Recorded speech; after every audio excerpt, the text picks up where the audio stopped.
Hey guys, how's it going? Kyle here, and I have completed my water creation station, if you will, water system station, water mixing station, etc., etc. So I'll walk you through real quick kind of what I did. Sorry, the garage is a little bit of a mess, but it kind of always has been since you've seen it. That's okay. Uh, so I run two lines from the inside. Our washer and dryer room is right here. I'm actually gonna poke my head in and see if I can. I gotta be quiet though. But here is the feed off of the, brighten it up a little bit here. Turn up the brightness. Okay. I didn't really do anything. But there's a Y off of the cold water valve from the for the washing machine. And so that clear tube there goes, I actually conveniently have a little space in between here. The clear tube is going out, and then the blue tube, I wish it was red, but the blue one coming back in is actually hitting the drain right there, so it just goes right down the drain. You know, some people use this water for, some people use the discharge water because it's perfectly potable water. I mean, it's just, it's perfectly potable water. It's just the discharge off the membrane. So, you know, anytime you have to do a flush or anything like that, that gets into, you know, it ends up in there. If it was life and death, you definitely could drink it, and there's no problem with it. A lot of people choose to use it as like rainwater slash water the grass with it. I think it's great, you know, then you're not just throwing water away or draining it. I don't really have another place, I don't have another place for water, like a bucket. I do, you're like, people are like, it's right there. It's a spot right there. Yeah, but I'm not going to put, I have other plans for that space, so that's not what's going to go there. I would just rather, I got the super high, I got the 150 gallon double membrane bulk resupply, hey, go figure, 6-stage. So it's basically the highest one that they say they sell on their website. 150 gallons a day. And yeah, so it's kind of the way to go for me, I think, and with that, I'm okay with having the discharge go down the drain. It's much safer than trying to save it, if you ask me, when it comes to like flooding and stuff like that, because the water goes in, water comes in here, and again, I could have made this blue. I have my reasons, but don't worry about it. It's as long as you know where things go and what things are, it really doesn't matter what color the pipe is. So yeah, 6-stage. So it comes in here through a sediment filter. Then there's 2 carbon blocks. It hits the membrane. So the first membrane, water comes in, hits the membrane, and then discharges. And the discharge from the first membrane then goes to the input of the second membrane. So you're actually able to RO, like, you know, reverse osmosis the water, the same water 2 times. Excuse me. The rejected water goes from the first to the second, or I don't know which one of these is which. I guess I could look, but so anyways, and then from here it goes. I drilled. It goes through this blue, and I drilled a hole down here to make it cleaner. And I'll put a T valve here, or a T fitting here, and you'll understand why. Then this is the discharge, and this is a flush valve. Okay, so basically, RO water comes in. And it uses the pressure to go backwards to reverse osmosis through the membrane.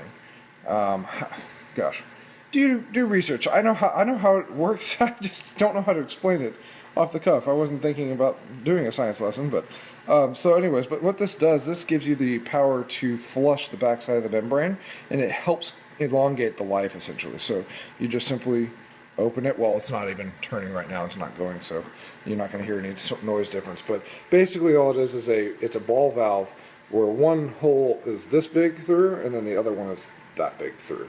So, you know, whenever you're in normal operation, you want the small hole, or it closed, so to speak. And then whenever you want to flush the valve, you just open it up, and you'll hear water run through it. And that's good.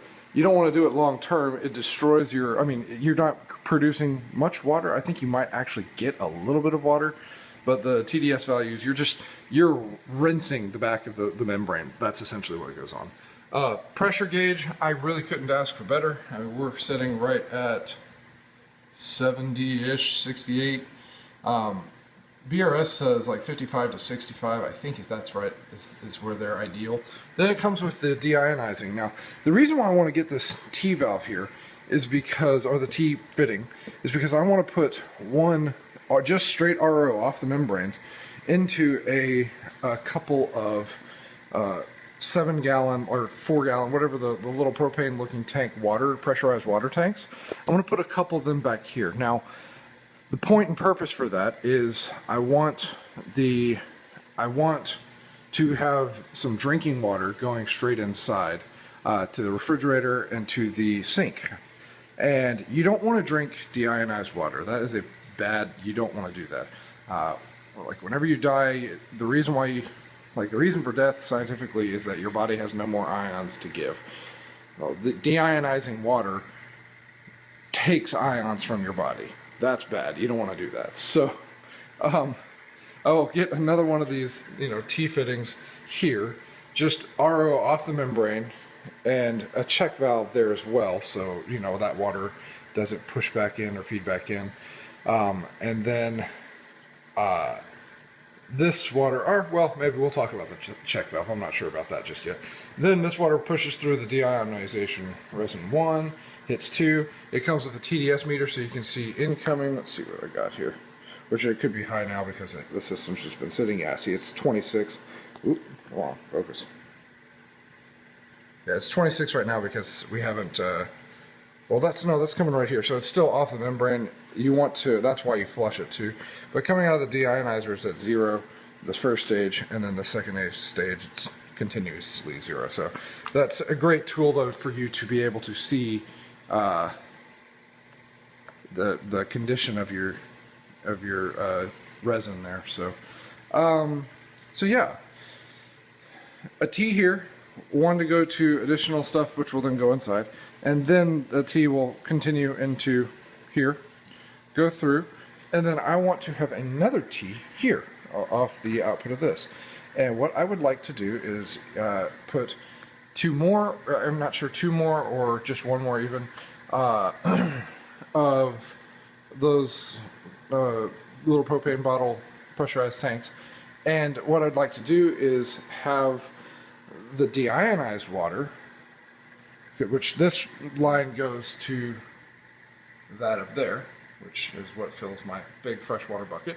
There's an auto, like a float valve there, which I was very hesitant to use, but it works great for me. So that uses that, and I had it pointing down for a reason. That way the pressure of the water coming up, it gets more potent as you go.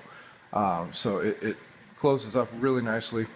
So and that's also the highest, obviously, because my barrel does that. It's the highest that I could reach. So I get the most water that way. It shuts off every single time. I tested it a lot. So great. Now, moving down, so freshwater, remember there's a hole cut here, which, and I'm sorry, it's probably going to get dark. Yeah, very dark. Let me see if I can find a flashlight real fast. There we go, that's more better. So, we have the bulkhead here that cuts down. So this is for the salt water, you'll see in a second. This is the bulkhead from the freshwater, which comes right here, and I can actually twist this ball valve and fill up. I can put bucket here and just grab this, put it wherever I need that, and turn on the water. I get fresh water here, great. But then also over there, through that side, that's where I drilled a hole, put a uniseal in the top of the lid, and so then anytime I'm filling the saltwater bucket up, I just open that and it drains from the top and comes down there, and it's great. No pump needed, no pump needed for a spigot, just be able to get stuff out, not a problem. Water drains down, and then I put, again, kind of an emergency non-focusing, there you go, call to bluff, or of sorts. It's closed. Spigot's there if I needed it. If I had to drain the tank quickly than I could. It's not a big deal. Then the other side of it, I have going to a little pump that I've had, this little Aquarium pump. It pumps like 650 gallons per hour. It's not a huge, like, heavy pump. I've got 2 of them, and it's so old, like, you can't buy this type of pump anymore. It's kind of comedic to me. I got 3 ball valves here because I had an extra one. So I can close this one right here, unscrew the union, and then this is flex, so I can just pop that off. It's, you know, if I need to service or switch that out, no big deal.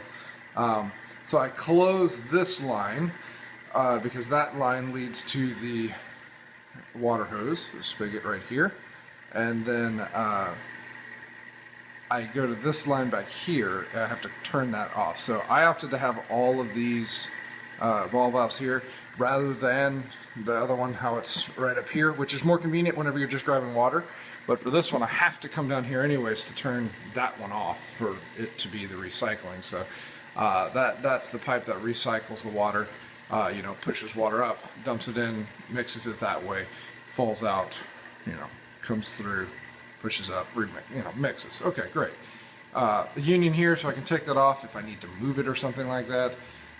Again, ball valve, close that ball valve, open that ball valve, and water goes inside. Now, so through this hose, I went to Home Depot and literally bought the cheapest hose that I could get.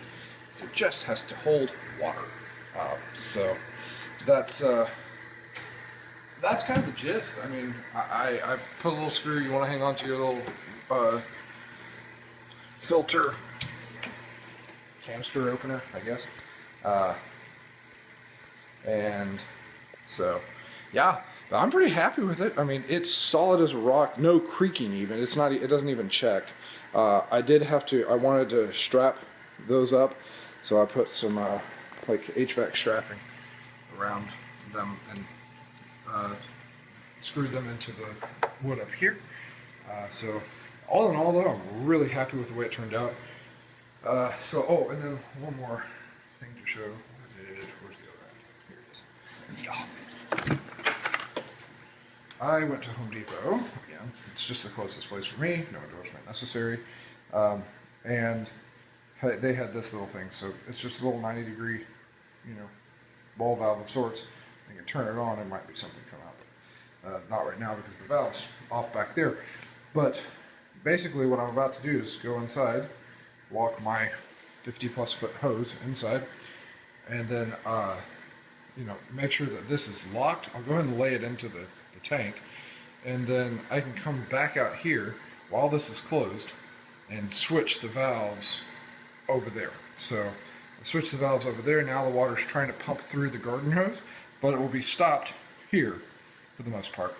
And then I have the time to walk in there and I can just turn it on. So it's a one-person water change and it's easy as can be. So all in all, let's see, project-wise, this whole thing, I would give it, I had the scrap plywood, so if you didn't have that, 1 sheet of plywood plus maybe 6 2x4s and 4 4x4s. I call it $60, $70 maybe. And I used 3/4 inch plywood. That was way overkill. Again, that's just kind of what I had. That was left over from decking my roof. So, yeah, that's kind of the way to go if you ask me. And these hoses will be cleaned up once I get the final stuff. It'll all be actually tacked to the board here, which is why I did this the way I did this. I was talking about putting it on the inside, and I realized that just doesn't make sense because I want to see this stuff. I don't want this stuff to get forgotten about. So I put it up in the front. If I put it around here, I would have forgotten about it. Plus, I realized I can use this for storage of other things. So I just figured that this would be the better way to go. So anyways, I'm gonna go inside. We'll turn this on real fast, and that way we can see everything. I guess, yeah. I'm gonna show also a quick picture of the. Well, I'm gonna get my flashlight again. So I'm going to show a quick picture also of the hose. Now it is normal, especially in this type of situation. I mean, it's not sealed or anything like that. So Like, I mean, it's got the uniseal, but for water to evaporate, or try to evaporate, and there to be salt creep around that, that's not really a big deal. I mean, it's minimal at best. So that's that. Have the little pipe clamp down there, and there's the ball valve as well. So just to kind of give you a view of what I did. That's the gist.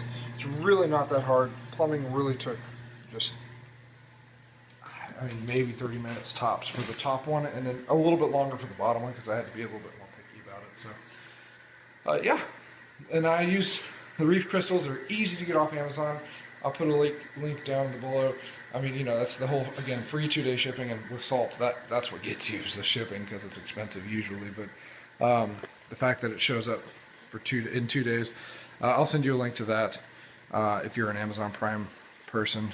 I mean, it's the easiest place to get it. And even the Instant Ocean didn't even have the option. So I was like, it's the same price for the Reef crystals, or maybe $1 or $2 difference.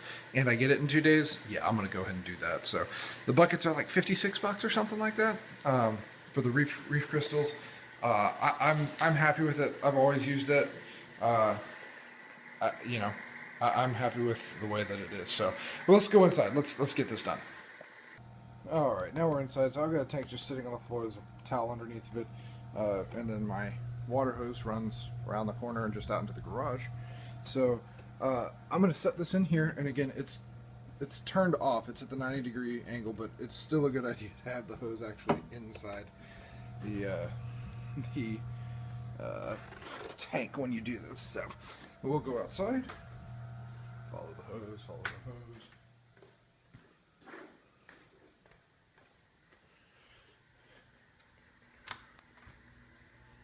Outside, and now, I mean, 50 feet from me is just perfect.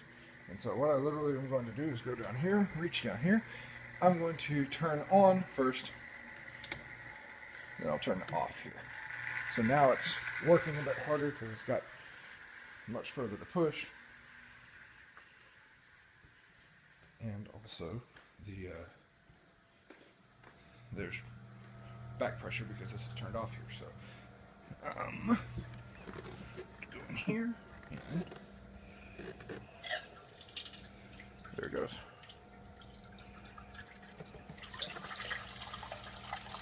So that's how easy it is, and that's why I really wish I had done this up front, but I didn't. So this is a 30-gallon tank, and we'll go through a little bit of time here. So if you're asking questions, wait, why do we have a 30-gallon tank? Don't worry about that right now. Got another video series coming as well that I really hope that people like. So we'll let that speak for itself when the time comes. That's kind of why I've been a little scarce. So anyways, that's it, man. And then once you're done, you just simply turn this thing off and go. It's great. So piece of cake. Love it. Hope you guys have a great day, afternoon, evening, whatever it is. So see you later.